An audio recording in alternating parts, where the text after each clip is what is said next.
அதை நினைச்சா எனக்கு ரொம்ப வருத்தமா இருக்கு அப்படின்னு சொல்லி கவலைப்பட்டார் ஒருத்தர். இதுல கவலைப்படுறதுக்கு என்ன இருக்குது அப்படின்னார் ஒரு பெரியவர். அவர் ஒரு மகான். என்ன சார் இப்படி சொல்றீங்க, ஒருத்தர் நம்ம பார்த்து திட்டுனா வருத்தமா இருக்காதா அப்படின்னார். அது எப்படி வருத்தமா இருக்கும், திட்டுறதுங்கிறது என்ன, அது வெறும் சத்தம் தானே அப்படின்னார் அந்த பெரியவர். நம்ம ஆளுக்கு தலையை பிச்சுக்கலாம் போல இருந்தது. இருக்காத அப்படின்னா நமக்கு அப்படித்தானே தோணுது. அந்த பெரியவர் சொல்றது ரொம்ப பெரிய விஷயம்.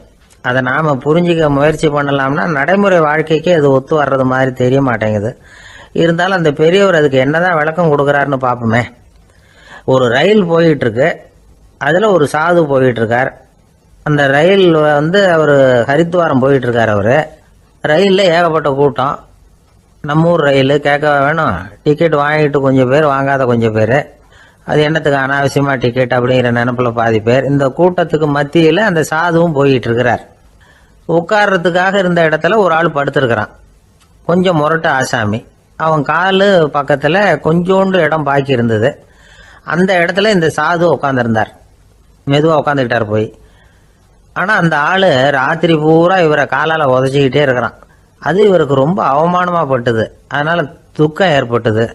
இருந்தாலும் அதை ஒரு மாதிரியா சகிச்சுக்கிட்டே இவர் வந்து சேர்ந்தார். பொழுது விடிஞ்சது. அந்த சாது ஹரித்வார் வந்து சேர்ந்தார். அங்க ஒரு பெரிய ஞானியை சந்திச்சார்.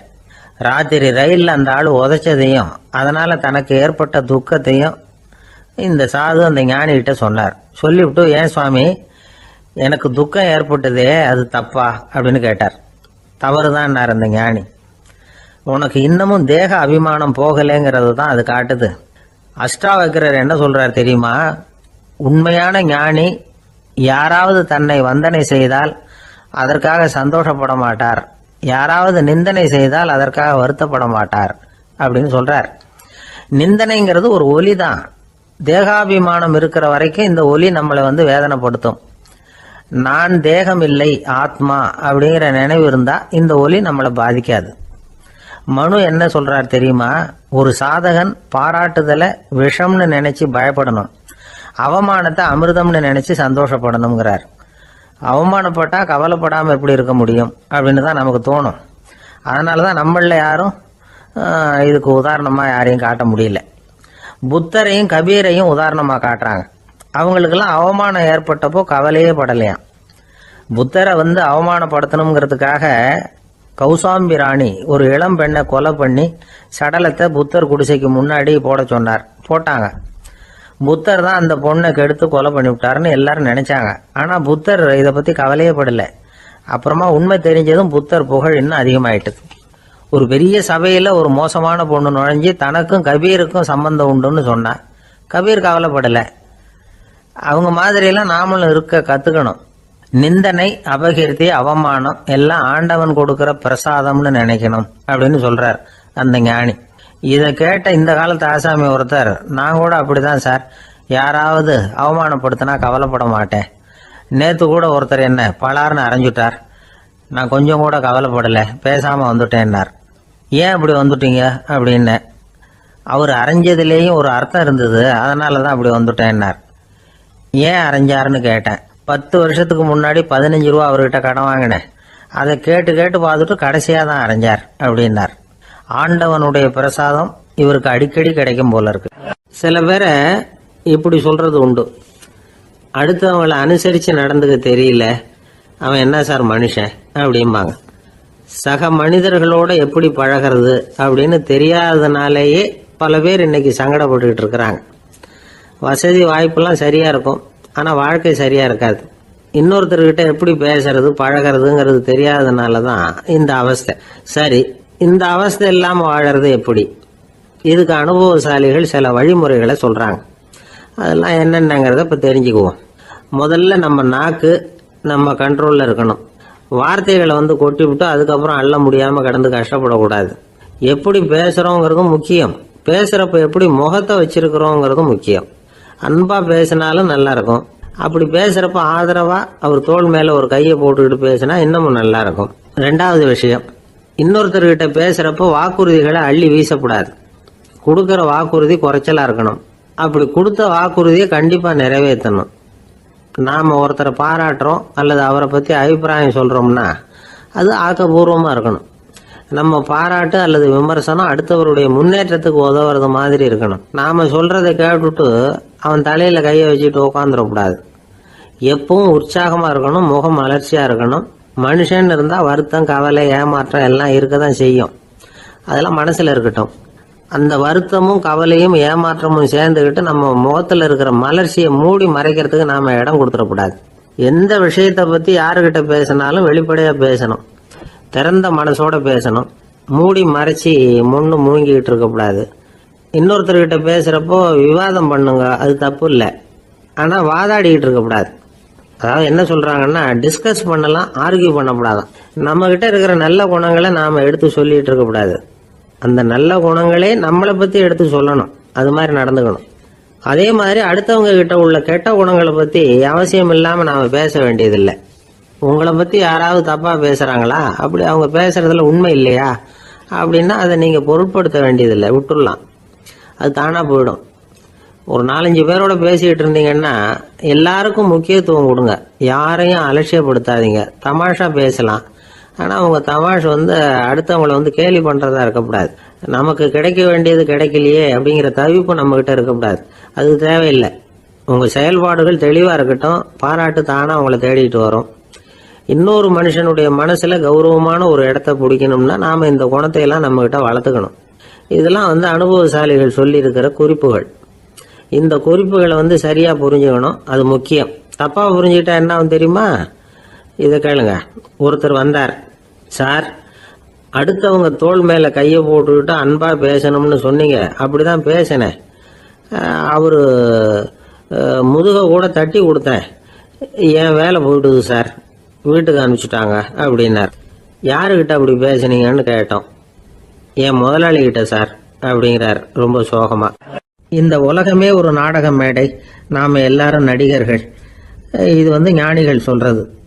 இது ஒரு பக்கம் இருக்கட்டும். இந்த உலகத்துக்குள்ள எத்தனையோ நாடக மேடைகள், எத்தனையோ நடிகர்கள், எத்தனையோ நாடகங்கள். இதெல்லாம் எப்படி ஆரம்பமாச்சு? அதுதான் இன்னைக்கு தகவல். அதாவது ஆதி மனிதன் பேச ஆரம்பிக்கிறதுக்கு முன்னாடி சைகையாலேயே எல்லாத்தையும் சொல்லிக்கிட்டு இருந்தான். அதனால அப்பவே நடிப்பு ஆரம்பமாயிட்டுது. முதல்ல ஒரு வேட்டையத்தான் அவன் நடிச்சு காட்டியிருப்பான். இவன் எப்படி போனான், எதிரில் மிருகம் எப்படி வந்தது, அதோட எப்படி சண்டை போட்டான், எப்படி அடிச்சு கொண்டுட்டு வந்தான், இதை அப்படியே மற்றவங்களுக்கு நடிச்சு காட்டியிருப்பான். ஏன்னா மொழி கிடையாது. இந்த காலத்துல எல்லாம் நாடகங்கள்ல நடிக்கிறவங்கள நடிகர்கள்ங்கிறோம். ஒரு காலத்துல இவங்களுக்கு என்ன பேரு தெரியுமா? திஸ்பியர்கள் அப்படின்னு பேராம். இதுக்கு காரணம் உண்டு. அதாவது 2000 வருஷத்துக்கு முன்னாடி கிரீஸ் நாட்டுல திசிவியஸ் அப்படின்னு ஒரு ஆள் இருந்தான். அவன் ஒரு பெரிய நாடக கலைஞன். அவன் சில இளைஞர்களை சேர்த்துக்கிட்டான், பயிற்சி கொடுத்தான், நாடக குழுவை உருவாக்கினான். நடிகர்களையும் நாடகத்துக்கு தேவையான பொருள்களையும் ஏற்றிக்கிட்டு போறதுக்கு ஒரு வண்டியையும் தயார் பண்ணான். அந்த வண்டியிலேயே அவன் கிரேக்க நாடு பூராவும் சுத்தினான். ஊர் ஊரா நாடகம் போட்டான். ஒரு ஊருக்கு போனதும் அங்க நாடகம் நடத்த தியேட்டர் இருக்கா அப்படிங்கன்னு எல்லாம் பாக்குறது இல்ல அவன். ஏன்னா அப்போலாம் தியேட்டர்னா என்னன்னு தெரியாது. நாடகம்னா அது ஒரு மூடிய கொட்டைக்குள்ளதான் நடத்தணுங்கிறது அப்ப யாருக்குமே தோணலை. இந்த வண்டி போகும், அதுவே ஒரு பகுதி அப்படியே ஒரு மேடை மாதிரி விரிச்சுக்கும். அதுல ஏறி நின்றுக்கிட்டு நாடகத்தை நடிச்சு காட்டுவாங்களாம். மக்கள்லாம் எதிரில் தரையில உட்காந்து அதை பார்த்துக்கிட்டு இருக்கிறது. உலகத்தின் முதல் நடமாடும் தியேட்டர் இதுதானா.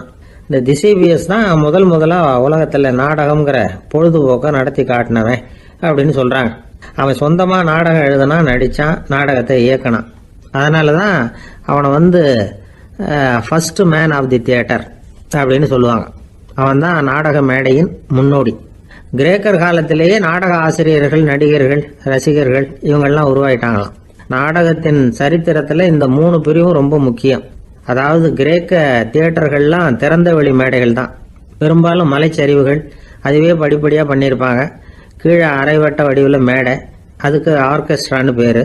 பிற்காலத்துல இதுல உட்காந்து இசைக்குழுவினர் வாய்ச்சதுனால இசைக்குழுவுக்கே ஆர்கெஸ்ட்ராங்கிற பேர் வந்துட்டுது. இப்போ கிரேக்க தியேட்டர்கள்ல ஒண்ணு, அதோட காலம் கிமு 340. அதை இன்னமும் பாதுகாத்து வச்சிருக்கிறாங்களாம். எபிடாரஸ் அப்படிங்கிற இடத்துல அது இருக்குதான். இன்னமும் அந்த தியேட்டரை பயன்படுத்திட்டு வர்றாங்களாம். சிறந்த கிரேக்க நாடகங்கள்லாம் அங்க நடிக்கிறாங்களாம். ஆரம்ப காலத்திலேயே கட்டணம் கிடையாது. அப்புறம் பின்னாடி தான் நுழைவு கட்டணம்லாம் அப்படியே வந்துட்டு தான். நடிகர்கள் பளபளப்பான ஆடைகள் உடுத்தி இருப்பாங்களாம். இந்த குதிகால் உயர்ந்த காலணிகள் போட்டிருப்பாங்களாம். இதெல்லாம் பழைய குறிப்புகள். பலவிதமான உருவங்களில் மாஸ்க் அப்படின்னு சொல்லப்படுற முகமூடி. அதனால ஒரே நடிகர் பல வேடங்களில் நடிக்கிறது உண்டாம். ஆரம்பத்தில் பெண் நடிகர்கள் கிடையாது, எல்லாம் ஆண் நடிகர்கள் தான். ரோமானியர்கள் தான் முதல் நிரந்தர நாடக மேடையை கட்டினவங்க. அதுதான் முதல் தியேட்டர். கிமு 1048 காலகட்டத்தில் பாம்பிங்கிற நகரத்தில் அதை கட்டியிருக்கிறாங்களாம். கிரேக்க ரோமானிய தியேட்டர்களின் அடிப்படையிலேயே இந்த இத்தாலிய வடிவ அமைப்பாளர்கள் இந்த குதிரை லாட வடிவில் ஒரு ஆடிட்டோரியத்தை உருவாக்கினாங்களாம். இப்படி அதை பற்றி நிறைய தகவல் இருக்குது. 1576 லண்டனில் இந்த வின்ஸ்பர்ரி, அப்புறம் இந்த பில்ட்ஸில், அப்புறம் ஜேம்ஸ் அப்படிங்கிறவர் முயற்சியால் தான் இங்கிலாந்தில் முதல் தியேட்டர் உருவாச்சான். அப்படி ஒருத்தர் இருந்தாராம். உலக நாடக மேடையின் வரலாறு இதுதான். அதாவது இப்பெல்லாம் அறிவியல் வளர்ச்சி அதிகமாயிட்டுது. திரைப்படம், தொலைக்காட்சி எல்லாம் வந்தாச்சு. ஒவ்வொரு வீடுமே ஒரு குட்டி தியேட்டர் மாதிரி ஆயிட்டுது. தொலைக்காட்சி முன்னாடி உட்காந்து எழுந்திருக்கவே மனசு வர்றதில்லை. ஒரு அம்மா ஒரு மனோதத்துவ டாக்டரை தேடிட்டு வந்தாங்களாம் இந்த காலத்தில். டாக்டர், எங்கள் வீட்டுக்காரர் எப்போ பார்த்தாலும் டிவி முன்னாடி உட்காந்துக்கிட்டு அதையே வெறிச்சு பார்த்துக்கிட்டு இருக்கிறார், உத்து பார்த்துக்கிட்டு இருக்கார், எனக்கு சந்தேகமாக இருக்குன்னாங்களாம்.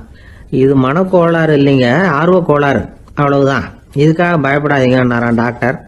அப்படி இல்லை டாக்டர், டிவி ஓடும் பொழுது நாம எல்லாம் அதை பார்க்குறோம் சரி, ஆனால் அவர் அப்படி இல்லை, டிவியை நிறுத்தினதுக்கு அப்புறமும் அதையே உத்து பார்த்துட்டு உட்காந்துருக்கிறார், அதனால தான் சந்தேகப்பட்டு உங்ககிட்ட வந்தேன் அப்படின்னாங்களாம்.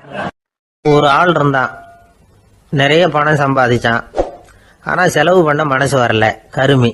அவன் என்ன பண்ணா, சேர்த்த பணம் பூராவையும் ஒரு மரத்தடியில் புதைச்சி வச்சிருந்தான். வாரத்துக்கு ஒரு தடவை அந்த மரத்தடிக்கு வருவான், புதைச்ச இடத்த ஆவலோடு பார்த்துக்கிட்டு இருப்பான், அதுக்கப்புறம் போயிடுவான், அவ்வளவுதான். ஒரு நாள் ஒரு திருடன் வந்தான், இவன் புதைச்சி வச்சிருந்ததெல்லாம் எடுத்துகிட்டு போட்டான். இது தெரிஞ்சு போச்சு. அந்த கருமி புலம்ப ஆரம்பிச்சிட்டான். இவன் புலம்பலை கேட்டதும் அக்கம் பக்கத்தில் இருந்தவங்கெல்லாம் ஓடி வந்தாங்க. என்ன விஷயம்னு விசாரிச்சாங்க. இவன் சொன்னான். ஒரு பெரியவர் கேட்டார், ஏன்பா வாரம் வந்து இந்த இடத்த பார்க்கறதாக சொன்னியே, எப்போவாவது இதில் இருக்கிற பணத்தை எடுத்து செலவு பண்ணியிருக்கியா அப்படின்னு கேட்டார். நான் அப்பப்போ வந்து அதை பார்க்கறது தான் வழக்கம், அதை தொட்டதே இல்லைன்னு அவன். சரி அப்படின்னா இப்போவும் நீ அதே மாதிரி வாரம் ஒரு தடவை வந்து இந்த இடத்த பார்த்துட்டு போகலாமே அப்படின்னாராம் அந்த பெரியவர். அதுவும் சரிதானே, எவ்வளவு காலமானாலும் அவன் அந்த பணத்தை எடுத்து செலவு பண்ண போறதில்ல. அப்படி இருக்கிறப்ப உள்ளே பணம் இருந்தாலும் ஒன்று தான், இல்லாமல் போனாலும் ஒன்று தான். இதிலிருந்து என்ன புரியுதுன்னா, ஒருத்தர்கிட்ட இருக்கிற பணத்தை கொண்டு அவர் பணக்காரரா ஏழையா அப்படின்னு முடிவு செய்கிறது சரியில்லை.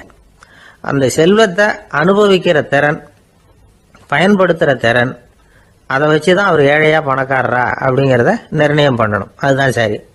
செலவு பண்ண தெரியாதவன் சேகரம் பண்ணிகிட்டே இருக்கிறதுனால என்ன பிரயோஜனம்? தலைமுடியே இல்லாதவன் தாராளமாக சீப்புகளை வாங்கி சேகரம் பண்ணுறது மாதிரி தானே இது. சில சமயம் செலவு பண்ண நாம் தயாராக இருந்தால் கூட அந்த செல்வம் நமக்கு பயன்படுறதில்ல. அரேபியாவில் ஒரு நகை வியாபாரி விலை உயர்ந்த முத்துக்களை எல்லாம் அவர் வச்சு வியாபாரம் பண்ணிகிட்டு இருந்தார். அவர் ஒரு சமயம் ஒரு பாலைவனம் வழியாக போயிட்டு இருக்கிறார் ஒட்டகத்தில். அப்போ திடீர்னு கடுமையான புயல் வீச ஆரம்பிச்சுட்டுது. திசை தவறி இவர் எங்கேயோ வந்துட்டார். கூட வந்தவங்களையும் காணலை, எங்கே போனாங்களோ தெரியல. இவர் ரொம்ப பயந்து போய் அங்கேயும் எங்கேயுமா அலைஞ்சு தெரிகிறார், வழியே தெரியல. பசி கடுமையாயிட்டுது. ஒட்டகத்து முதுகில் ஒரு மூட்டை இருந்தது, அதை பிரித்து பார்த்தார். உள்ளே ஏதாவது இருக்கான்னு தேடி பார்க்குறார்.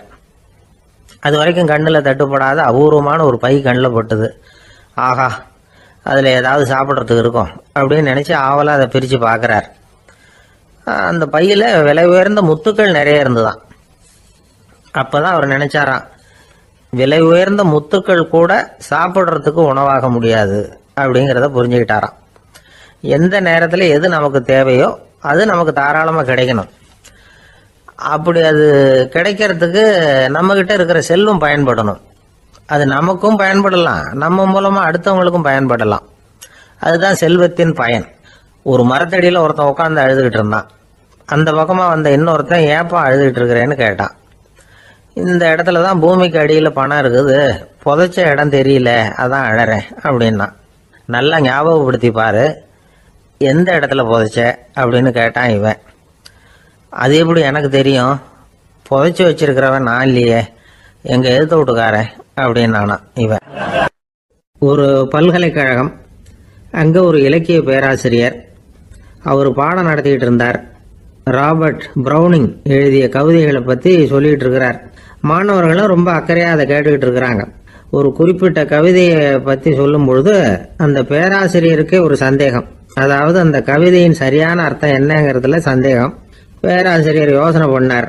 அந்த கவிதையை முழுசா புரிஞ்சுக்க முடியல. அதனால மாணவர்களை பார்த்து சொன்னார், மாணவர்களே, ஒரு நாள் பொறுத்துங்க. இந்த கவிதையை எழுதின கவிஞர் எங்க வீட்டுக்கு பக்கத்துல தான் இருக்கிறாரு. இன்னைக்கு சாயந்தரம் நான் அவரை நேரிலேயே போய் பார்க்கறேன். பார்த்து இதுக்கு என்னங்க அர்த்தம்னு கேட்டுட்டு வந்துடுறேன். அதுக்கப்புறம் உங்ககிட்ட சொல்றேன் அப்படின்னாராம். அன்னைக்கு சாயந்தரமே அந்த பேராசிரியர் கவிஞரை தேடிட்டு போயிட்டார். கவிஞர் அவங்க வீட்டில் அவர் பாட்டு உட்காந்துருந்தாராம். இவர் போய் அவர் முன்னாடி உட்காந்தார். அப்புறம் கேட்டார், ஐயா, அந்த கவிதையின் முழு பொருள் என்னன்னு தெரிஞ்சுட்டு போறதுக்காக வந்திருக்கிறேன் அப்படின்னாராம். எந்த கவிதை அப்படின்னாராம் அவரு. இவர் அந்த கவிதையை சொல்லியிருக்கார். கவிஞர் கொஞ்சம் யோசனை பண்ணிவிட்டு அப்புறம் சொன்னாராம், பேராசிரியரே, நீங்க கொஞ்சம் தாமதமா வந்துட்டீங்கன்னாராம். இவருக்கு ஒன்றும் புரியல. நீங்க என்ன சொல்றீங்க? நான் தாமதமா வந்துட்டேன்னா? நீங்க தான் உயிரோடு இருக்கிறீங்களே, அப்படி இருக்கும்போது நான் தாமதமா வந்துட்டேன்னா அது எப்படி அப்படின்னு இவர் குழம்பி இருக்கிறார். இப்ப கவிஞர் சொன்னாராம், ஐயா, நான் உயிரோட இருக்கிறேனா இல்லையாங்கிறது முக்கியம் இல்லை. நான் அந்த கவிதை வரிகளை எழுதினப்போ 2 பேருக்கு அதோட அர்த்தம் தெரிஞ்சிருந்தது. இப்போ ஒரே ஒருத்தருக்கு தான் அதோட அர்த்தம் தெரியும் அப்படின்னாராம். பேராசிரியர் யோசனை பண்ணியிருக்கார். அப்படின்னா அந்த ஒருத்தர் கவிஞர் ராபர்ட் ப்ரௌனிங்கை தவிர வேற யாரா இருக்க முடியும்? இவர் தான் அப்படிங்கிறத அவர் மனசுல நினைச்சுக்கிட்டார். அதனால சொன்னார், ஐயா, நான் தாமதமா வரல, அந்த கவிதையின் பொருள் என்ன அது சொல்லுங்கன்னார். பேராசிரியரே, நான் சொல்றது உங்களுக்கு புரியலன்னு நினைக்கிறேன். நான் இந்த வரிகளை எழுதினப்போ 2 பேருக்கு அதோட அர்த்தம் தெரிஞ்சிருந்தது. அந்த 2 பேர் யாருன்னா, ஒருத்தர் ராபர்ட் ப்ரௌனிங், அதாவது நான், இன்னொருத்தர் கடவுள். இப்போ அது கடவுளுக்கு மட்டும்தான் தெரியும். நானே இதை பத்தி பல தடவை யோசனை பண்ணி பார்த்தேன். இது ரொம்ப அழகானது, ஆனாலும் ரொம்ப வழுக்கலானது. அதை பிடிச்சிட்டோம்னு நினைச்சிட்டு இருக்கும் பொழுதே காத்து மாதிரி அது உங்ககிட்ட இருந்து ஓடி போயிடுது. எனக்கு ரொம்பவும் வருத்தமா தான் இருக்குது. நிச்சயமா நான் தான் இந்த வரிகளை எழுதியிருக்கிறேன். அதுல அர்த்தம் இருக்குங்கிறது எனக்கு தெரியும். அதை நான் உணர்றேன். ஆனா நீங்க என்ன மன்னிக்கணும். எனக்கே கூட அதை என்னால விளக்க முடியல. அப்படி இருக்கும் பொழுது உங்களுக்கு எப்படி அதை நான் விளக்க முடியும் அப்படின்னாரா அந்த கவிஞர். அனுபவிக்கப்படக்கூடிய எல்லாமே விளக்கப்படக்கூடிய ஒன்றல்ல, விளக்கப்படும் எல்லாமே அனுபவிக்கப்படக்கூடிய ஒன்றல்ல அப்படிங்கிறது ஞானிகளுடைய கருத்து. அதுக்காக தான் அந்த சம்பவம். வாழ்க்கையில் நீங்கள் தொடர்ந்து ஆய்வு செய்து கொண்டே இருக்கக்கூடிய விளக்கங்களை ஒருபோதும் அடைய முடியாத பரிமாணங்கள் இருக்கிறதுனால தான் அது அலுப்பு தட்டாமல் இருக்குது. உங்களால் நிறைய அனுபவிக்க முடியும். இருந்தாலும் நீங்கள் அனுபவித்து அறிந்த விஷயங்கள் கூட வார்த்தைகளால் விளக்கப்பட முடிவதில்லை அப்படிங்கிறது பெரியோர் சிந்தனை. இதெல்லாம் ஒரு பக்கம் இருக்கட்டும். நமக்கு தெரிஞ்ச பேராசிரியர் ஒருத்தர் 1 மணி நேரம் ரொம்ப விவரமா வகுப்பு எடுத்தார். கடைசியா சொன்னார், மாணவர்களே, ரொம்பவும் எளிமையா விளக்கமா எல்லா விவரமும் சொல்லியிருக்கிறேன். அதனால இதுல உங்களுக்கு சந்தேகம் வர்றதுக்கு வாய்ப்பே இல்லை. இருந்தாலும் கேட்க வேண்டிய கடமை கேட்கிறேன். இது வரைக்கும் நடத்தினதுல யாருக்காவது ஏதாவது சந்தேகம் உண்டா அப்படின்னு கேட்டாராம். எனக்கு ஒரே ஒரு சந்தேகம் தான் சார் அப்படின்னு எழுந்திரிச்சு நிக்கிறான் ஒருத்தன். என்னன்னு கேட்டாராம்.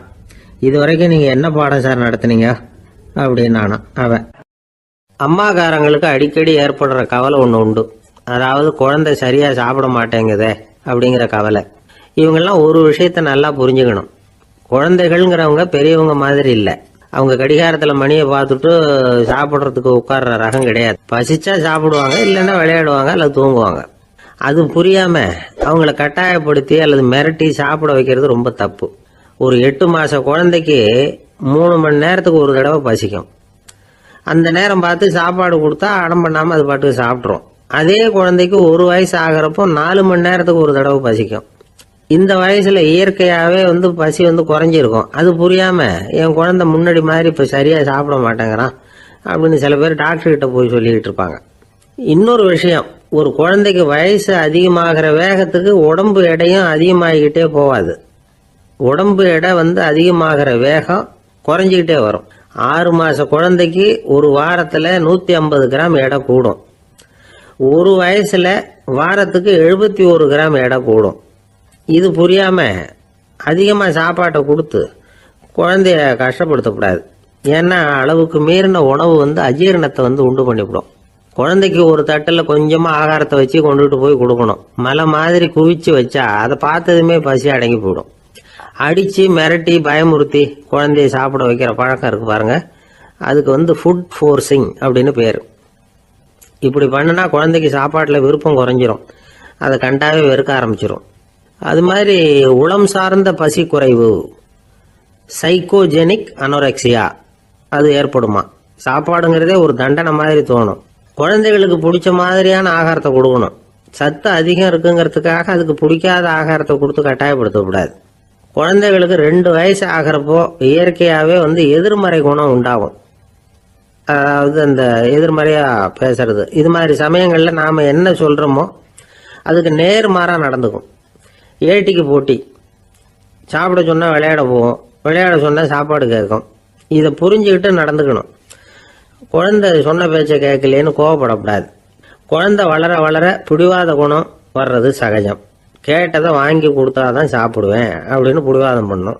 வாங்கி கொடுத்து விடுறது தான் உத்தமம். நீங்களும் அதுகிட்ட பிடிவாதம் பண்ணிட்டு இருக்கக்கூடாது. ஏன்னா கேட்டது கிடைக்கலையேங்கிற ஏமாற்றம் கூட குழந்தையோட பசியை குறைச்சிரும். கேட்டது கிடைச்சிட்டா பசி அதிகமாகும், கொடுத்ததை மலமலன்னு சாப்பிட்றோம். குழந்தைகளுக்கு வந்து கண்ட நேரத்தில் சாப்பிட்றதுக்கு எதையாவது வாங்கி கொடுத்துக்கிட்டு இருந்தா சாப்பாட்டு நேரத்தில் சாப்பிடாம அடம் பண்ண ஆரம்பிச்சிடும். பள்ளிக்கூடம் போகிற பிள்ளைங்க காலை உணவை சரியாக சாப்பிட மாட்டாங்க.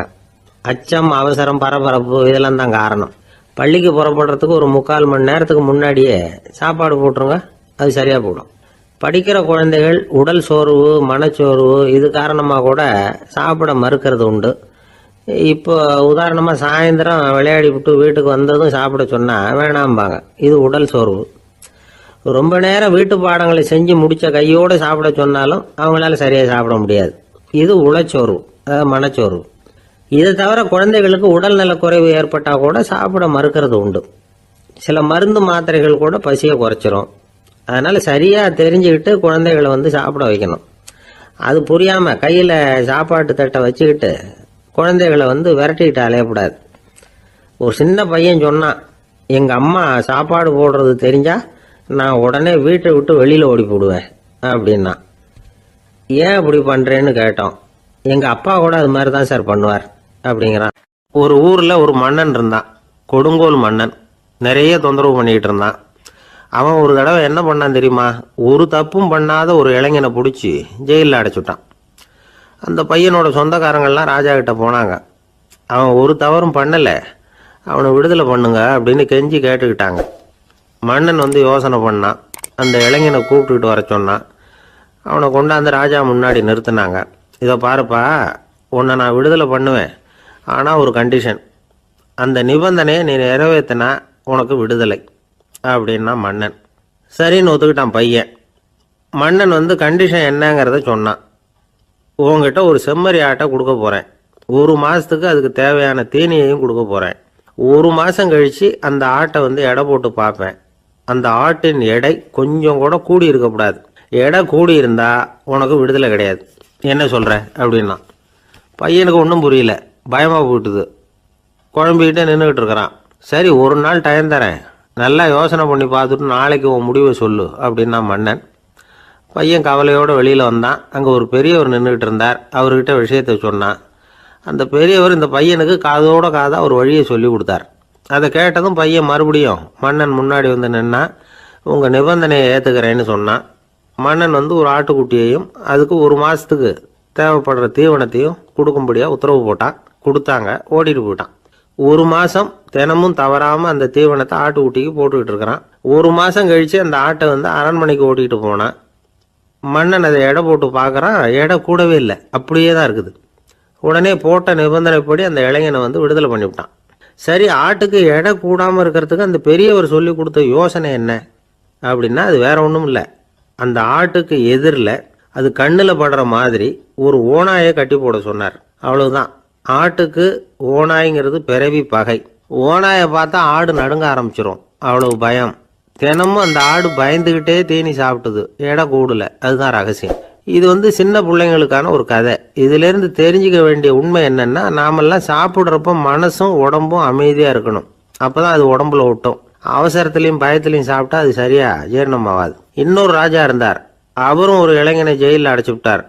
விடுதலை பண்ணணும்னா ஒரு கண்டிஷன்னார். என்னன்னு கேட்டான்.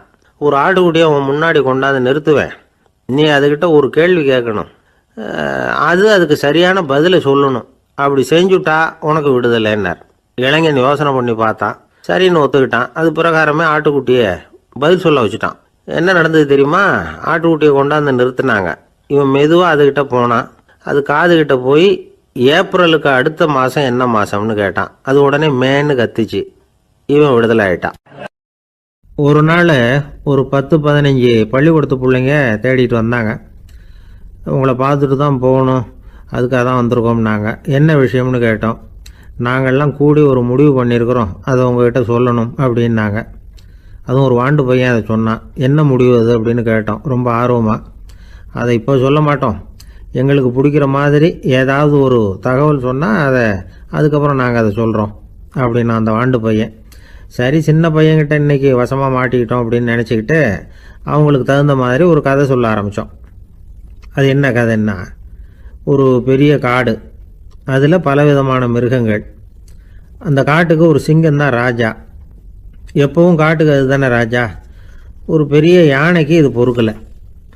என்ன இது, எப்போ பார்த்தாலும் இங்கே சிங்கத்துக்கே ராஜா பதவி கிடைக்குது, நான்லாம் எவ்வளவு பலசாலியாக இருக்கிறேன், அப்படி இருந்தும் எனக்கு அந்த பதவி கிடைக்கலையே அப்படின்னு தனக்குள்ளே பொறுமிக்கிட்டே இருந்தது. ராஜா பதவியை நினச்சி ரொம்ப ஏக்கம், அதுக்கு பதவி மோகம். இந்த சமயம் பார்த்து ஒரு குள்ள நரி கூட்டம் அதை தேடிட்டு வந்தது. ஐயா பெரியவங்களே, நீங்கள் இந்த காட்டுக்கு ராஜாவாக இருக்க ஆசைப்படுறீங்க, அதில் ஒன்றும் தப்பு இல்லை. ஆனால் அதுக்கு முன்னாடி நீங்கள் எங்கள் கூட்டத்துக்கு கொஞ்ச நாள் தலைவராக இருங்க, அதாவது ராஜாவாக இருங்களேன், உங்களுக்கும் ஒரு ட்ரைனிங் கிடைச்சது மாதிரி இருக்கும் அப்படின்னு சொல்லியிருக்குது இந்த கூட்டம், குள்ள நெறி கூட்டம். இதை கேட்ட உடனே யானைக்கு ரொம்ப சந்தோஷம் தாங்கலை. அதுதான் எப்போன்னு பதவிக்காக காத்துக்கிட்டு இருக்குதே. இருந்தாலும் கொஞ்சம் பிகுவோட, சரி நீங்கள்லாம் இவ்வளோ தூரம் என்னை தேடிட்டு வந்து கேட்கறதுனால மறுக்க முடியல அப்படின்னு ரொம்ப ஏதோ அவளுக்கு சிரமப்பட்டு ஒத்துக்கிறது மாதிரி ஒத்துக்கிட்டது. ஏதோ உங்கள் ஆசைக்கு கட்டுப்படுறேன், கொஞ்ச நாள் உங்கள் கூட்டத்துக்கு ராஜாவாக இருக்கிறதுக்கு சம்மதிக்கிறேன் அப்படின்னுது.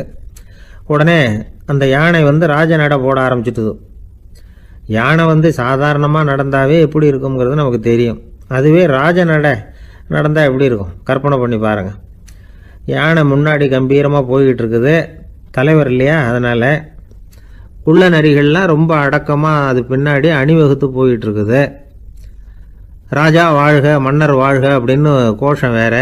யானைக்கு தலைகால புரியல, அவ்வளவு சந்தோஷம். அந்த யானைக்கு செருக்கு, ஆணவம் எல்லாம் ஏற்பட்டு போச்சு. அதுக்கப்புறம் அது தரையை பார்க்குமா, நிமிர்ந்து நடக்க ஆரம்பிச்சுட்டுது. தரையை பார்க்குறதே இல்லை. அப்படி போயிட்டுருக்கிறப்போ ஒரு சதுப்பு நிலத்தில் திடீர்னு காலை வச்சுட்டுது. அவ்வளோதான், கால் உள்ளே போட்டுது. இன்னொரு காலை எடுத்து வச்சுது, அதுவும் உள்ளே போட்டுது.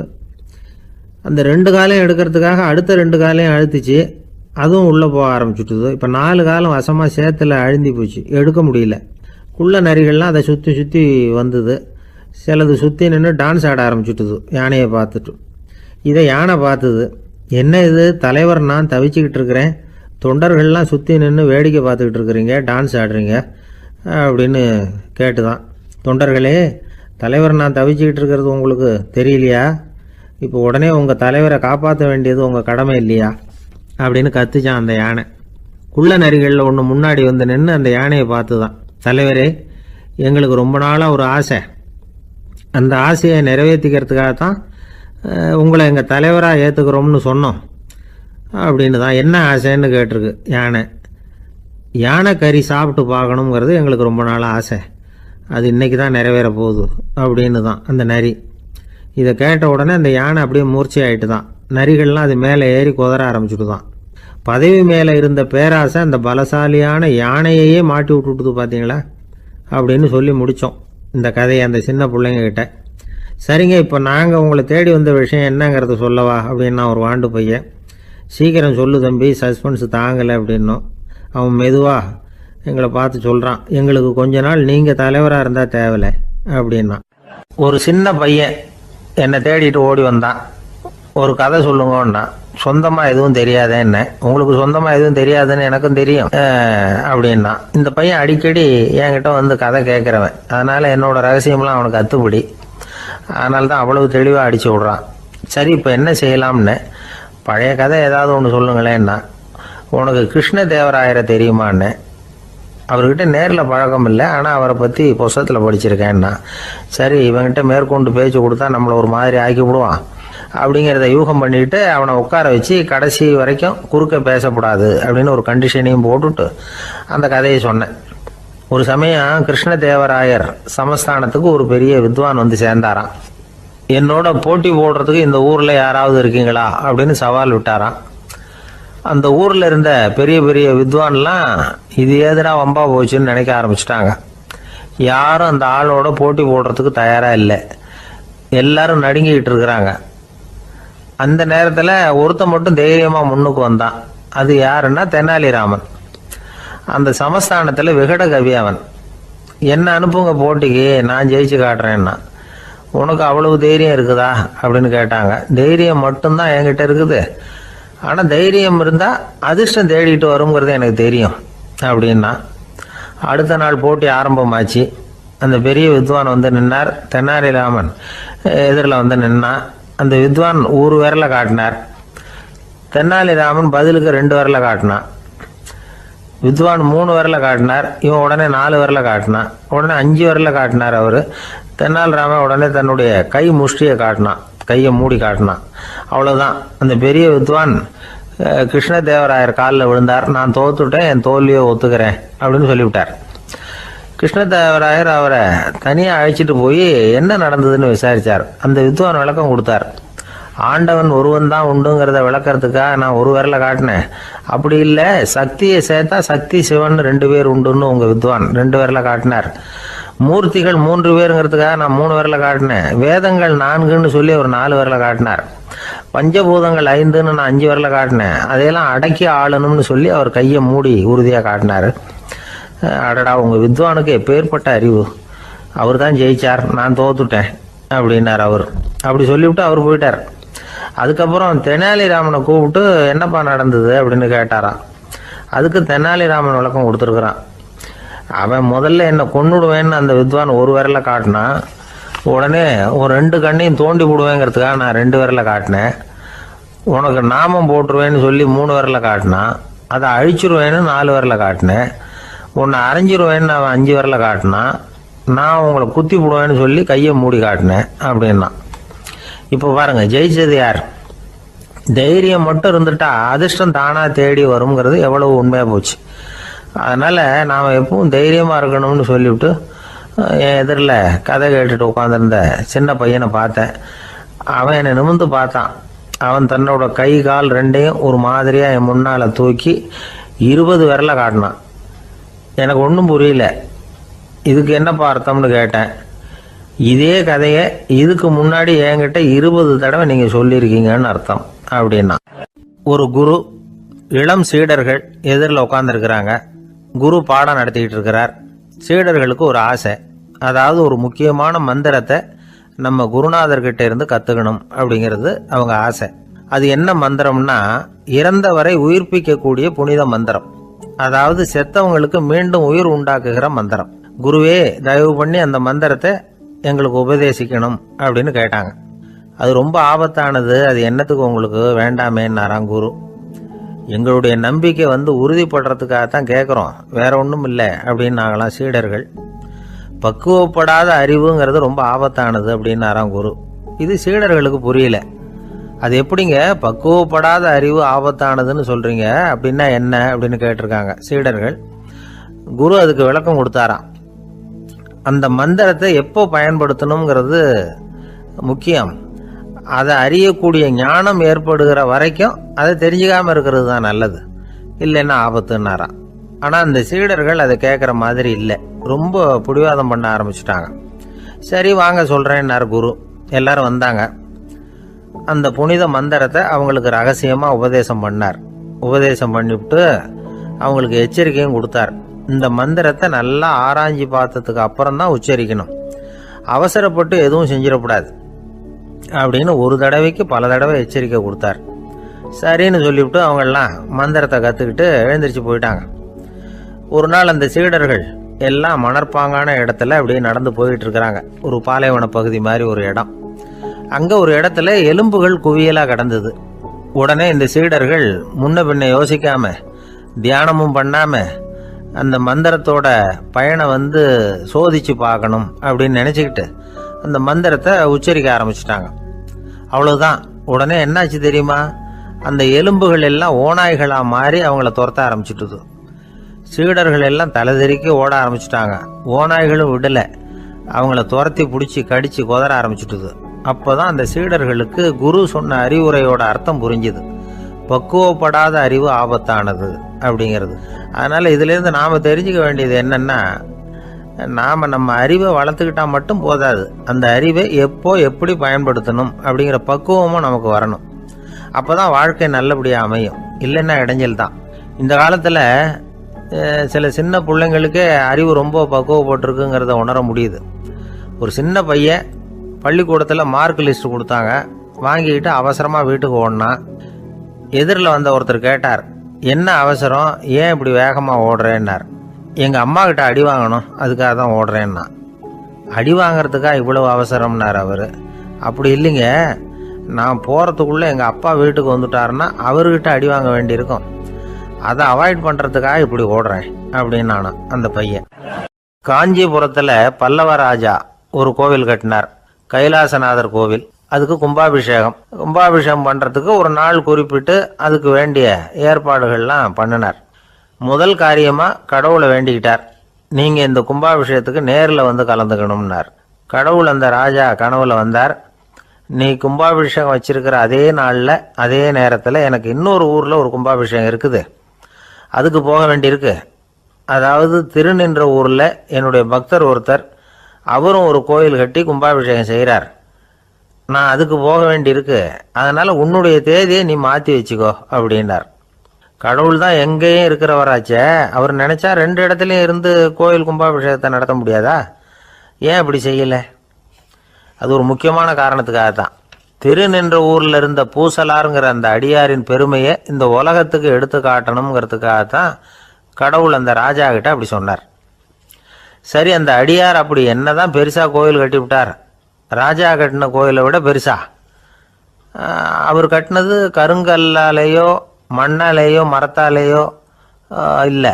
அவர் கட்டின கோயில் வேறு மாதிரி. அது மனசால கட்டின கோயில், மனசுக்குள்ளே இருக்கிற கோவில், மனக்கோவில். அந்த அடியார் தன்னோட மனசுக்குள்ளே மாசக்கணக்காக ஒவ்வொரு கல்லாக சேர்த்து கட்டின கோவில். இந்த விஷயம் ராஜாவுக்கு தெரியாது. அவர் என்ன நினச்சுட்டாரு, அது நாம் கட்டின கற்கோயிலை விட ரொம்ப பெருசாக இருக்கும் போல இருக்கு அப்படின்னு நினச்சிட்டார். சரி, அப்பேற்பட்ட அந்த கோயிலை தரிசனம் பண்ணிவிட்டு வருவோம் அப்படின்னு நினச்சி ராஜா திருநின்ற ஊருக்கு போகிறார். அங்கே போய் பார்த்தா கோயிலையும் காணும், ஒன்றையும் காணும்.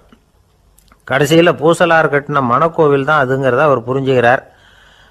உடனே அந்த அடியாரின் காலில் விழுந்து வணங்குறார். அவரோ, இது மனசால முயன்ற கோவில், இதுக்கு இத்தனை பெருமையா அப்படின்னு ஆச்சரியப்படுறார். இதில் ஆச்சரியப்படுறதுக்கு ஒன்றும் இல்லை. ஆண்டவன் விரும்புறது அகபக்தியையே தவிர புற தோற்றங்களே அல்ல. இதை நாம் புரிஞ்சுக்கிட்டோம்னா நமக்குள்ள எந்த வேறுபாடுகளும் வர்றதுக்கு வழியே இல்லை. இன்னொரு ராஜா இருந்தார். அவர் ஆண்டவனுக்கு படைக்கிறதுக்காக ஒரு தார் நல்ல செவ்வாழைப்பழமாக எடுத்துக்கிட்டு போகணும்னு நினச்சார். அதனால் நாளே அதை வாங்கிட்டு வர சொன்னார் வேலைக்காரங்கிட்ட. வேலைக்காரன் போனால் கடைத்தெருவில் ஒரு தார் பழம் வாங்கினான். வர்ற வழியில் அவன் குடிசை அப்படியே எட்டி பார்த்துட்டு போவோமேன்னு நினச்சான். போனான். அங்கே இவனோட குழந்தை பாவம் பசியால் கத்திக்கிட்டு இருக்கு. இவன் பார்த்தான், இவ்வளவு பெரிய தாரில் ஒரு 2 பழம் எடுத்தா தெரியவா போகுது அப்படின்னு நினச்சி ஒரு 2 பழத்தை பிச்சு அந்த குழந்தைகிட்ட கொடுத்தான். அது அதை வாங்கி வயிறார சாப்பிட்டுது. பசி அடங்குச்சு, விளையாட போயிட்டுது. இவன் அதுக்கப்புறம் வாழைப்பழத்தை எடுத்துக்கிட்டு அரண்மனைக்கு வந்தான். 2 பழம் பிச்சிருக்கிறது ராஜாவுக்கு தெரிஞ்சு போச்சு. இவன் உண்மையை சொல்லிவிட்டான். உடனே ராஜா, கடவுளுக்கு படைக்க வேண்டிய பொருளை குழந்தை எச்சில் பண்ண விட்டுருக்கியே அப்படின்னு சொல்லி அவனை கட்டி வச்சு சாட்டையால் அடித்தார் பாவம். மறுநாள் பழத்தை கோயிலுக்கு எடுத்துகிட்டு போனார். கடவுள் முன்னாடி வச்சார். கடவுள் கண்ணை திறந்து பார்த்தார், பழம்லாம் அழுகி இருக்குது. என்ன இது அழுகி போன பழம் அப்படின்னார். ராஜா முழிச்சார். நல்லா தானே இருந்தது அப்படின்னு நினச்சார். அப்போ கடவுள் அந்த ராஜா கிட்ட சொன்னாராம், இதை பார்ப்பா, இந்த தாரில் 2 பழம் தான் நல்ல பழம், அந்த 2 பழங்களையும் நேற்றுக்கே நான் சாப்பிட்டுட்டேன் அப்படின்னாராம். அப்போ தான் ராஜாவுக்கு புரிஞ்சுது, ஏழை குழந்தையின் பசியை தீர்க்கறதுக்காக உதவுன அந்த 2 பழம்தான் இறைவன் சாப்பிட்ட பழம்னு. இறைவன் இருக்கிற இடம் எது? இதுதான். திருநெல்வேலி மாவட்டத்தில் கோவில்பட்டிக்கு பக்கத்தில் உள்ள ஊர் கடம்பூர். காமராசர் முதலமைச்சராக இருந்த காலம். கடம்பூரில் ஒரு பள்ளி சீரமைப்பு மாநாடு நடக்குது. அந்த பக்கத்தில் உள்ள பள்ளிக்கூடம்லாம் அதில் கலந்துக்குது. கண்காட்சி வேற. ஊர் பூரா விழா கோலம். மறுநாள் மாநாடு நடக்க போகுது. ஆனால் முதல் நாளே மழை பிடிச்சிக்கிட்டுது. மறுநாளும் அது விடாமல் பேஞ்சிக்கிட்டு இருக்குது. காமராசர் காலையிலேருந்து பல்வேறு நிகழ்ச்சிகளில் கலந்துக்கிட்டு சாயந்தரமாக கடம்பூருக்கு வந்து சேர வேண்டியவர். மழை பேஞ்சிக்கிட்டு இருக்கிறதுனால நிகழ்ச்சி ரத்தாயிடுமோ என்னமோ அப்படின்னு எல்லாரும் சந்தேகப்பட்டுக்கிட்டு இருக்கிறாங்க. அவர் கோவில்பட்டி பயணிகள் விடுதியில் இருக்கிறார். கடம்பூர்லேருந்து சில பேர் போய் அவரை சந்திக்கிறாங்க. மழை பெஞ்சிக்கிட்டு இருக்குதே, என்ன செய்யலாம் அப்படின்னு கேட்குறாங்க. மழை பெஞ்சால் நல்லது தானே, அதுக்காக மாநாட்டை எதுக்காக ரத்து செய்யணும்? ஆசிரியர்கள் எவ்வளவு கஷ்டப்பட்டு ஏற்பாடு பண்ண மாநாடு, கட்டாயம் வந்துடுறேன் அப்படின்னாராம் காமராசர். உடனே புறப்பட்டார். மழையை பொருட்படுத்தாத மக்கள் கூட்டம், அது கலையாமல் காத்துக்கிட்டு இருக்கிறாங்க அவ்வளோ பேரும். தலைவர் வந்துட்டார்னு தெரிஞ்சது ஜனங்களுக்கு ஏகப்பட்ட உற்சாகம். ஜனங்கள் அவ்வளவு உற்சாகமாக வரவேற்றாங்க. மாநாடு ஆரம்பமாச்சு. மலர் மாலைகள் மலை மாதிரி குவிய ஆரம்பிச்சுட்டுது. வரிசையாக ஒவ்வொரு கல்வி நிலையம் சார்பாகவும் வரவேற்பு பத்திரம் வாசித்து கொடுக்குறாங்க. என்ன வாசிக்கிறாங்கங்கிறத காமராசர் கூர்ந்து கவனிக்கிறார்.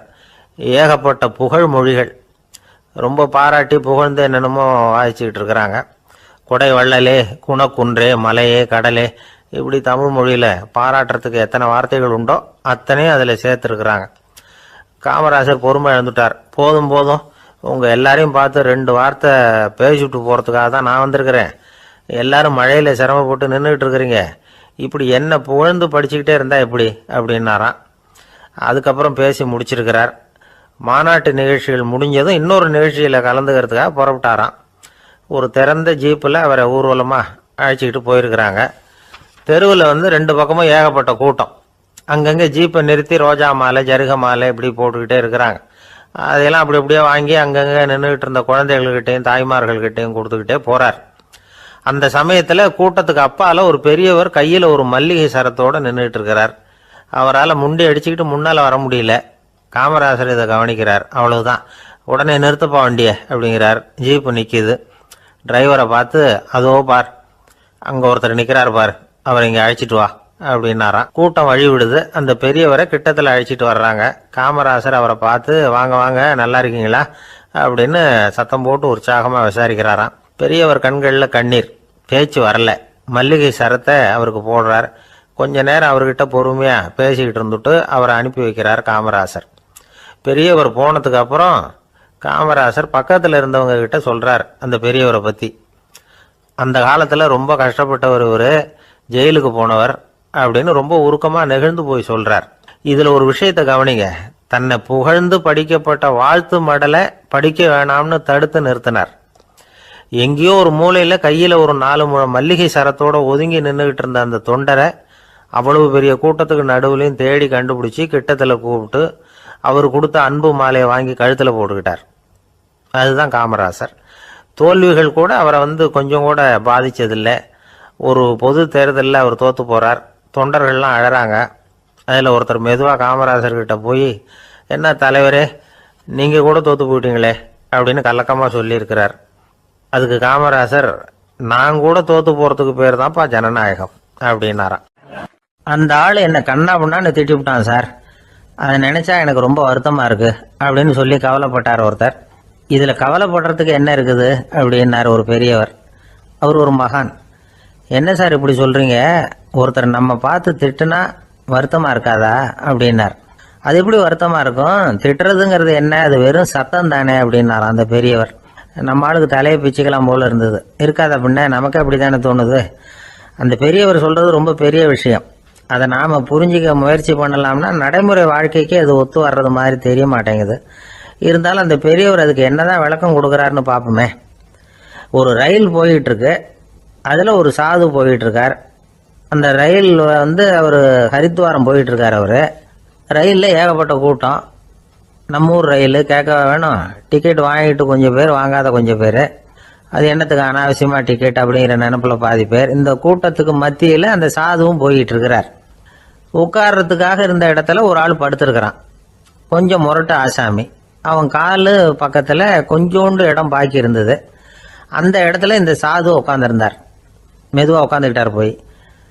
ஆனால் அந்த ஆள் ராத்திரி பூரா இவரை காலால் உதச்சிக்கிட்டே இருக்கிறான். அது இவருக்கு ரொம்ப அவமானமாக பட்டது. அதனால் துக்கம் ஏற்பட்டது. இருந்தாலும் அதை ஒரு மாதிரியாக சகிச்சுக்கிட்டே இவர் வந்து சேர்ந்தார். பொழுது விடிஞ்சது. அந்த சாது ஹரித்வார் வந்து சேர்ந்தார். அங்கே ஒரு பெரிய ஞானியை சந்திச்சார். ராத்திரி ரயிலில் அந்த ஆள் உதைச்சதையும் அதனால் தனக்கு ஏற்பட்ட துக்கத்தையும் இந்த சாது அந்த ஞானிகிட்ட சொன்னார். சொல்லிவிட்டு, ஏன் சுவாமி, எனக்கு துக்கம் ஏற்பட்டதே அது தப்பா அப்படின்னு கேட்டார். தவறுதான்னார் அந்த ஞானி. உனக்கு இன்னமும் தேக அபிமானம் போகலைங்கிறது தான் அது காட்டுது. அஷ்டாவக்ரர் என்ன சொல்றார் தெரியுமா? உண்மையான ஞானி யாராவது தன்னை வந்தனை செய்தால் அதற்காக சந்தோஷப்பட மாட்டார், யாராவது நிந்தனை செய்தால் அதற்காக வருத்தப்பட மாட்டார் அப்படின்னு சொல்றார். நிந்தனைங்கிறது ஒரு ஒலி தான். தேகாபிமானம் இருக்கிற வரைக்கும் இந்த ஒலி நம்மளை வந்து வேதனைப்படுத்தும். நான் தேகம் இல்லை, ஆத்மா அப்படிங்கிற நினைவு இருந்தா இந்த ஒலி நம்மளை பாதிக்காது. மனு என்ன சொல்றார் தெரியுமா? ஒரு சாதகன் பாராட்டுதலை விஷம்னு நினைச்சு பயப்படணும், அவமானத்தை அமிர்தம்னு நினைச்சு சந்தோஷப்படணுங்கிறார். அவமானப்பட்டா கவலைப்படாம எப்படி இருக்க முடியும் அப்படின்னு தான் நமக்கு தோணும். அதனாலதான் நம்மள யாரும் இதுக்கு உதாரணமா யாரையும் காட்ட முடியல. புத்தரையும் கபீரையும் உதாரணமா காட்டுறாங்க. அவங்களுக்கெல்லாம் அவமானம் ஏற்பட்டப்போ கவலையே படலையாம். புத்தரை வந்து அவமானப்படுத்தணுங்கிறதுக்காக கௌசாம்பி ராணி ஒரு இளம் பெண்ணை கொலை பண்ணி சடலத்தை புத்தர் குடிசைக்கு முன்னாடி போட சொன்னார். போட்டாங்க. புத்தர் தான் அந்த பொண்ணை கெடுத்து கொலை பண்ணி விட்டாருன்னு எல்லாரும் நினைச்சாங்க. ஆனா புத்தர் இதை பத்தி கவலையே படல. அப்புறமா உண்மை தெரிஞ்சதும் புத்தர் புகழ் இன்னும் அதிகமாயிட்டது. ஒரு பெரிய சபையில ஒரு மோசமான பொண்ணு நுழைஞ்சு தனக்கும் கபீருக்கும் சம்பந்தம் உண்டுன்னு சொன்னா கபீர் கவலைப்படல. அவங்க மாதிரியெல்லாம் நாமளும் இருக்க கத்துக்கணும். நிந்தனை, அபகீர்த்தி, அவமானம் எல்லாம் ஆண்டவன் கொடுக்கிற பிரசாதம்னு நினைக்கணும் அப்படின்னு சொல்றார் அந்த ஞானி. இதை கேட்ட இந்த காலத்து ஆசாமி ஒருத்தர், நான் கூட அப்படிதான் சார், யாராவது அவமானப்படுத்தினா கவலைப்பட மாட்டேன்.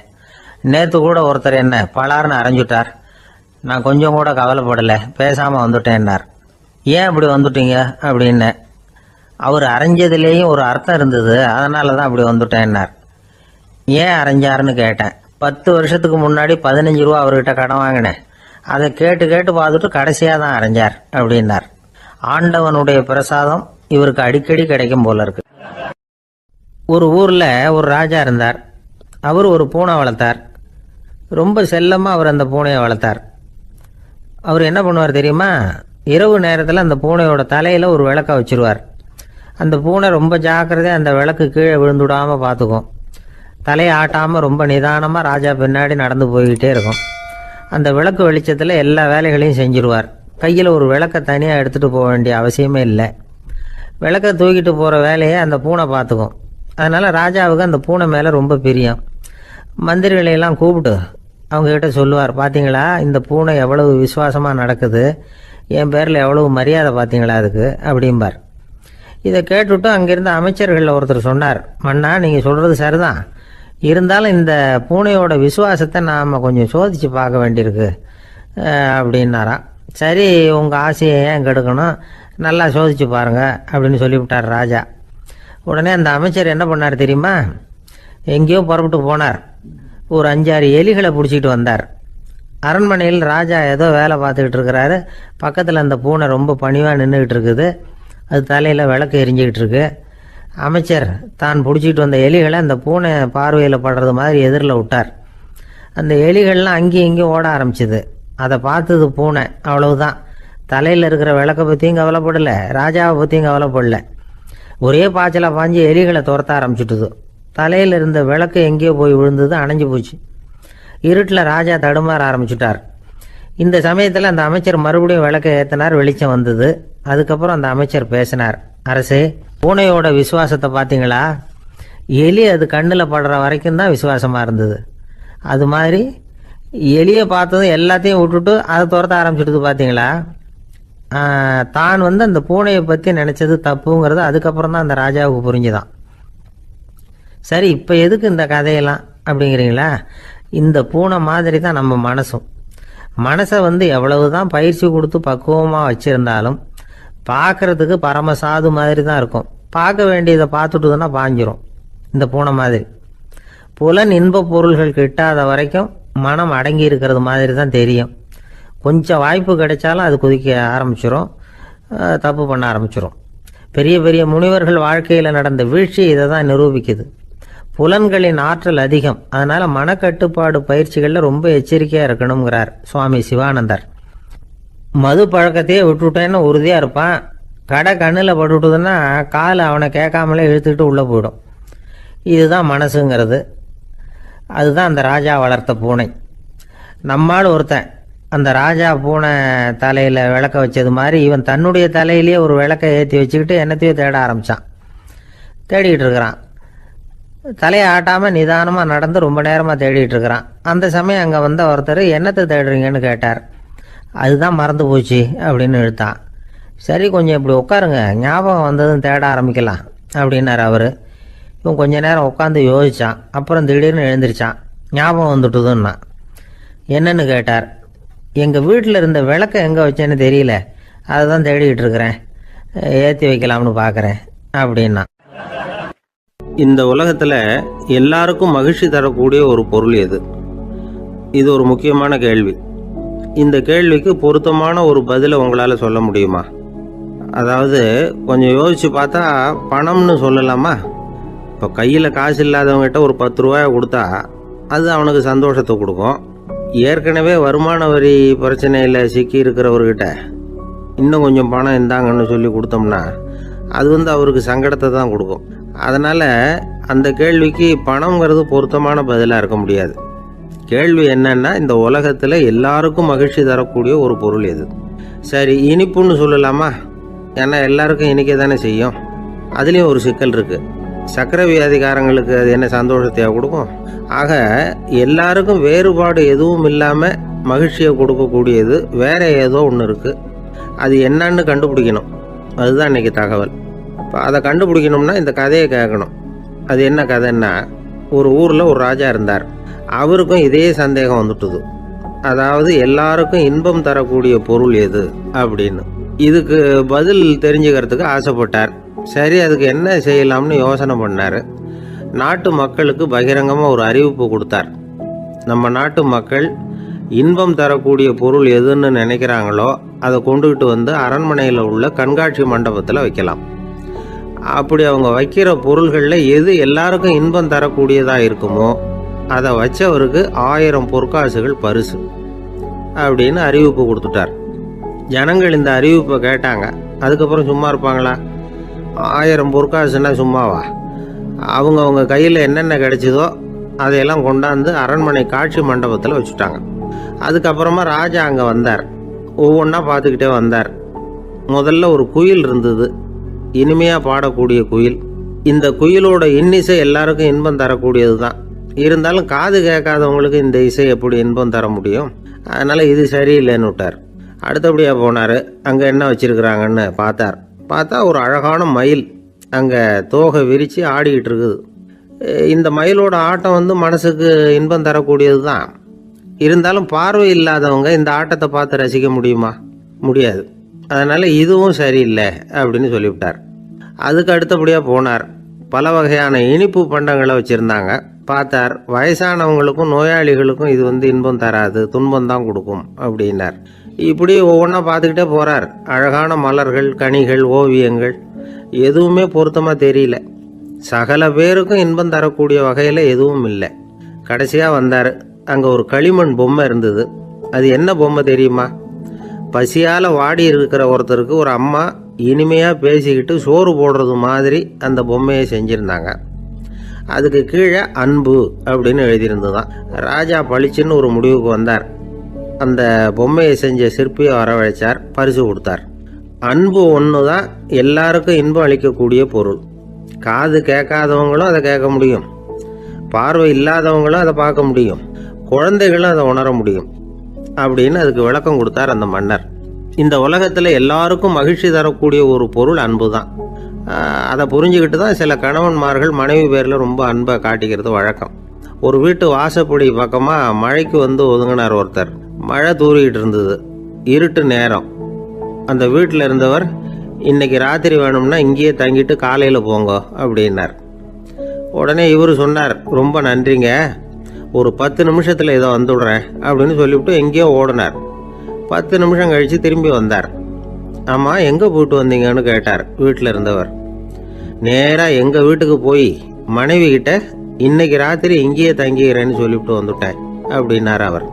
அன்புல இது ஒரு ரகம். ஒரே ஒரு ஊரில் ஒரு ராஜா இருந்தார். அவர் பேரில் மக்களுக்கு ரொம்ப மரியாதை. அவ்வளவு நல்லா ஆட்சி புரிஞ்சுக்கிட்டு வந்தார். அவருக்கு வயசாயிட்டுது. அதனால் ஒரு நாள் அமைச்சரை கூப்பிட்டார். இதை பாருங்கள், எனக்கு வயசாகிட்டுது, அதனால் இந்த அரச பொறுப்பையெல்லாம் நீங்கள் ஏற்றுக்குங்க அப்படின்னார்.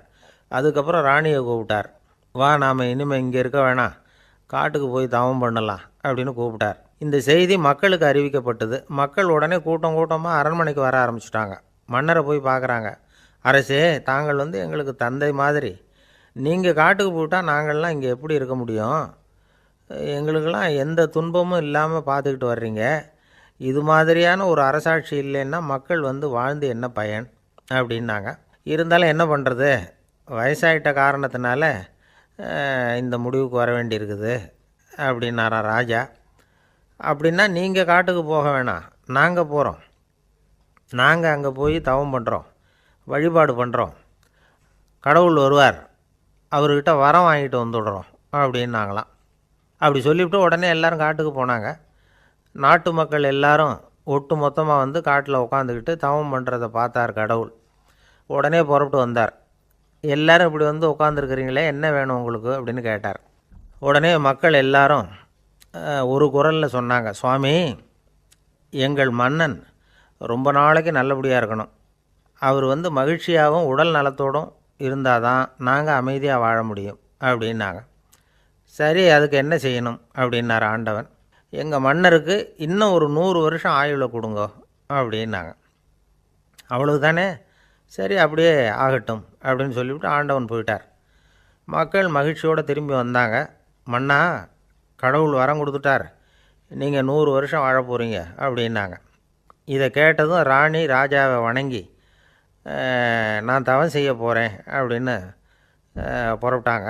உடனே மக்கள் என்ன நினச்சாங்க தெரியுமா? ஐயோ, நாம் ராஜாவுக்கு மட்டும்தானே நீண்ட ஆயுள் வேணும்னு வரம் வாங்கினோம், ராணிக்கு வாங்கலையே, அதுதான் கோபத்தில் புறப்பட்டாங்க போல இருக்குது அப்படின்னு நினச்சி வருத்தப்பட்டாங்க. ஆனால் ராணி நினச்சது அது இல்லை. ராணி போய் தவம் பண்ணாங்க, கடவுள் காட்சி கொடுத்தார். இவங்க கேட்குறாங்க, சுவாமி, ராஜாவுக்கு மட்டும் 100 வருஷம் ஆயுள்னு வரம் கொடுத்துட்டீங்க, அப்படின்னா குடிமக்களும் 100 வருஷம் இருக்கணும். இப்படிப்பட்ட குடிமக்கள் இல்லைன்னா அப்படிப்பட்ட அரசன் இருந்து என்ன பிரயோஜனம் அப்படின்னாங்களாம். ஆண்டவன் பார்த்தார். சரி, அவங்களும் 100 வருஷம் வாழ்வாங்க, அது மட்டும் இல்லை, நீயும் 100 ஆண்டு காலம் வாழ வரமளிக்கிறேன் அப்படின்னு சொல்லிவிட்டு மறைஞ்சிட்டார். இதில் ஆண்டவன் வர்றதும் மறையிறதும் முக்கியம் இல்லை. இதில் கவனிக்க வேண்டியது ஆள்கிறவனின் விசாலமானம், குடிமக்களின் விசாலமானம், ஆள்கிறவன் மனைவியினுடைய விசாலமானம். இப்படி ஒரு நாடு இருந்துட்டுதுன்னா எப்படி இருக்கும் வாழ்க்கை நினச்சி பாருங்கள். அதனால தான் பெரியவங்கள்லாம் சொல்கிறாங்க, இதய வாசல் திறந்தே இருக்கணும், இதயத்தின் கதவுகளை மூடாதீங்க அப்படின்னு சொல்லுவாங்க. என்கிட்ட ஒருத்தர் சொன்னார், என்னுடைய இதய வாசல் எப்பவும் திறந்தே தான் இருக்குதுன்னார். எதனால் அப்படி சொல்கிறீங்க அப்படின்னு கேட்டோம். டாக்டரே சொல்லிவிட்டார், என்னுடைய இதயத்தில் ஒரு ஓட்டை இருக்குது அப்படின்னு, வால்வு சரியில்லையா அப்படிங்கிறார். ஒரு ஊரில் ஒரு ராஜா இருந்தார். அவர் அடிக்கடி காட்டுக்கு வேட்டையாட போவார். சில நண்பர்களையும் கூட அழைச்சிக்கிட்டு போவார். காட்டுக்கு போனதும் ஆளுக்கு ஒரு பக்கமாக போய் வேட்டையாடுவாங்க.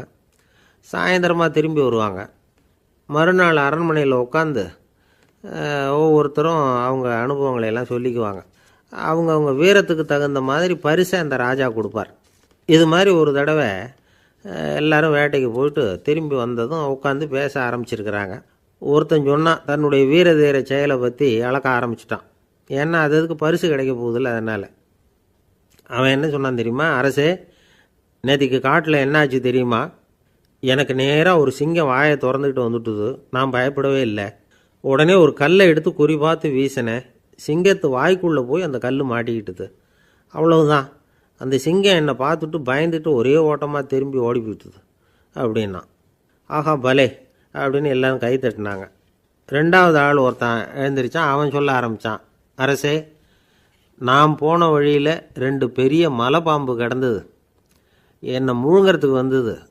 நான் என்ன பண்ணேன் தெரியுமா? அந்த 2 பாம்போட வாலையும் ஒன்றா சேர்த்து முடிச்சு போட்டுட்டேன். அவ்வளவுதான். அது அங்கே இழுக்க இது இங்கே இழுக்க முடிச்சு நல்லா எருகி போட்டுது அப்படின்றான். ஆஹா அற்புதம்னு சொல்லி எல்லாரும் கை தட்டினாங்களாம். அடுத்தபடியாக மூணாவது ஆள் ஒருத்தன் வந்தான். அவன் சொல்ல ஆரம்பித்தான், மன்னா, நான் போன பாதையில் குறுக்க ஒரு ஆறு, அதில் இறங்கி குளித்தேன். யாரோ காலை பிடிச்சி இழுக்கிறது மாதிரி இருந்தது. திரும்பி பார்த்தா ஒரு பெரிய முதலை. நான் உடனே அப்படியே ஒரு துள்ளல் துள்ளி அது முதுகில் போய் உக்காந்துக்கிட்டேன். அதை அப்படியே கரைக்கு நீந்த வச்சேன். கரைக்கு வந்து சேர்ந்ததும் அப்படியே ஒரே துள்ளி குதித்து கரைக்கு வந்துட்டேன் அப்படின்றான். அவன் தன்னுடைய வீரத்தை அப்படி சொல்லியிருக்கான். அடடா எப்பேற்பட்ட வீரம் அப்படின்னு எல்லாரும் கை தட்டினாங்களாம். நாலாவது ஆள் எழுந்திரிச்சான். மன்னா, நான் போன இடத்துல ஒரு கரடி வந்து என்னை துரத்த ஆரம்பிச்சுட்டுது.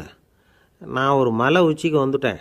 அதுக்கப்புறம் ஒரு அடி எடுத்து வச்சாலும் அதில் பாதாளத்தில் விழ வேண்டியது தான். அந்த நேரம் பார்த்து ஒரு பெரிய ராட்சச கழுகு அந்த பக்கமாக பறந்து வந்தது. நான் உடனே அப்படியே உயர எழும்பி